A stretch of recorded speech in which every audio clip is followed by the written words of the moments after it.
not many festivals around that donate thousands of dollars to projects around the world, which I think is, it's a good thing.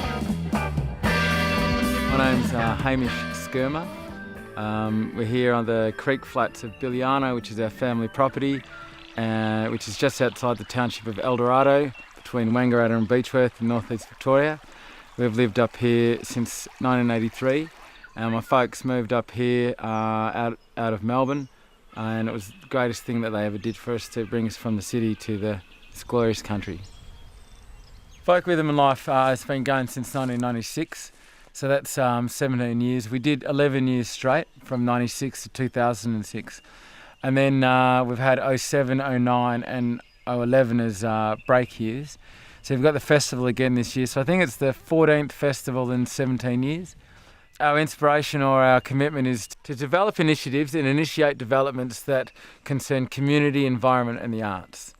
So that's to both support organisations that are doing good things and also to create great things to do. Like recently, the Ruby Hunter Foundation. She's a great woman, great Aboriginal woman who is the wife of Archie Roach, and she passed away 2 years ago now. So we supported them significantly last time, donated some money to Cambodia orphanage. We're supporting this year the James Price Point protest in Kimberley regions. So yeah, we're into both community and environmental groups, both locally and nationally, and also somewhat internationally as well. Hamish came up with the idea. He and a couple of his friends decided that they would like to have a fundraising for an outdoor education centre called Mittagundy.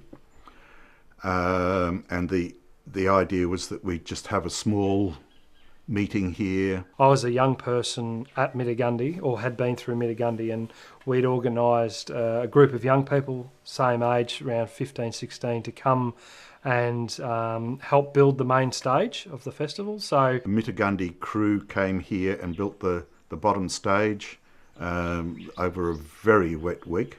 The stage is still standing today after 15 years or so, and so yeah, that's something I cherish. The fact that I can look at that stage and think, wow, that was put together by a handful of people, and a bit of hard labour, and look at the reward we've got, and it's still standing today. It was a way of giving back to Mittagundy, and it ended up being a way of giving back to the community. It was just a matter of, great, let's do it. In the beginning, we had a real committee approach to the organisation where no one knew anything about running festivals. No one had done event management and no one had done anything like it. So we had to explore, and we're quite challenged about how to do it. I didn't really quite realise, I suppose, that how big it was going to become. And we went for about, I think, 14, 15 years. And then it all became a bit much having it every year, because we'd no sooner pack up than we'd be starting in again. And just everybody's energy levels, we just needed to, try something else. I guess I had a fair say in it going to a 2-year cycle. Over the years, it's been, you sort of work out your roles, really. Primarily this year, I'm managing production, the volunteers, booking the bands, and the lighting and the arts. And I'm a gopher for the festival. I go and get things, buy things, pick up after people who haven't got things that they should have. And I also do the money side of the festival. I suppose some of my roles involved with the festival are structural things you see around the festival. So maintenance and building of stages and marquees and tents. And I think my role this year is about site coordination. I have, I suppose, designated in official capacities, but I also can't forget that I'm kind of the mother here, and I tend to treat most people that come as though they're my own kids, which gets a bit bossy sometimes, but I've had 40 years in education and I've taught preps, and if I handle it from that point of view, sometimes it works really well. People used to say to me they just couldn't believe that we would donate the money away. We're starting to sort of make some serious money for the community groups, and being able to like make a serious amount of money, so then we can work out like how we're going to give it away and actually make a real difference in communities. They were like, you know, I just don't believe you that you're donating this money away. And I think that what that said is that they wouldn't do it. Well, more locally here in Eldorado itself, we've helped put up the lights at the tennis courts. We've helped pay for electric barbecue in the park in the main street, and we provide funds to the museum. People not only in Australia but also we've given overseas. To the Centennial Park Reserve. In Timor. We put the shed at the local hall. India, Pakistan. We provided CFA money as well. And I reckon it's a great thing. Why not? Just the real celebration that we've pulled it off, and then just the real connection in the community that everybody looks around and really gets that they're a part of this. And that's massive. Our aims and ambitions are to put a festival on and raise, you know, we think potentially we might be able to raise $100,000. We're into supporting people that needn't have supported us, and that was the thing, is that people doing good things come in different packages. So we like to recognise that and bring it on. Folk Rhythm and Life really has led the way in sustainable event management for many festivals in Australia, and the best example of that is that we came up with the idea of composting toilets.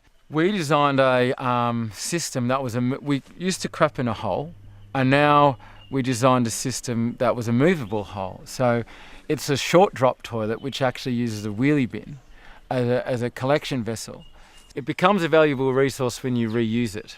We store it, we treat it with worms and thyme and composting. We've got worm farms just behind the toilets, and basically all of that material that we use and create here at the festival is just been incorporated back into Mum and Dad's veggie garden. I formed a business called Natural Event, and instead of taking music and being a festival boss and trying to harness that as a livelihood, what I did is took the toilets from Folk Rhythm and Life and took it to other festivals. We've ended up doing 260 festivals in 6 countries. You squint your eyes and you imagine at the festival you can't hear the music. You've got a refugee camp. Any community that has an earthquake or a disaster, sanitation can be a really massive impact post tragedy. It can continue the tragedy, and that certainly happened in Haiti. Being involved in that sort of thing's, you know, really satisfying, and like I'm far from done or finished, or even I don't feel as I've even really started properly. Like that's a massive mountain, but it is something that I'm actually more passionate about now. A community that is more vulnerable is more open to change because they've got less options, straight up. So I actually believe that those communities can actually inspire Western communities, and we can all understand that flushing turds in drinking water is nonsense. And we'll look back at the age of flushing toilets as the age of complete and utter waste. And it's not turds being the waste, it's the use of drinking water being a waste. So many bands come off stage just going, wow, we played so well. You know, I remember the very last band last time, we played them, put them on last, and they played for an hour, which is about as long as bands get. And they had a break and they said, oh, do you reckon we could go on for more? And the audience is going, more, more, more. And they came on and they played for another whole hour. And it was unbelievable. Yeah, you know, it was just beautiful. You know, and there was no agenda. It was just music and passion and creativity, which is as good as it gets, man. Yeah. Music for music's sake. Well, I'm very proud of my boys. It's not very often that you can say your boys are known throughout the world, and I think that you know, they've done a great job with their lives. Just the little things when people come up and go, share what a great time they've had, or they've met the love of their life, or they're having children, or they've conceived, and then just the ripple effect, like bands that have got together, people that have got together, different ideas that have spawned from this, So that's really, I love that, After every festival, I think we say, well, we're never doing this again, but we come back. So I guess we're getting something personal out of it. The festival, I think, is in a transition stage for us as a family, because we're starting to grow our family with children. It's hard to see into the future, but I would like to think that it would continue for many years to come. You're here as a guardian. You're not. I don't think we actually own anything. We're just here to make the place better than you found it in the first place. I think it is a definition of community, of willingness to participate and catch up with people you might not have seen for 2 years, and it's a new sense, not just bounded by geography. It's bounded by an attitude and a love of both this place, but also the vibe that it comes from being at Folk Rhythm and Life.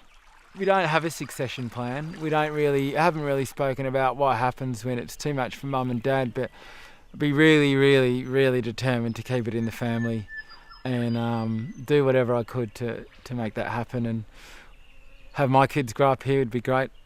That's what I'm hoping. Yeah.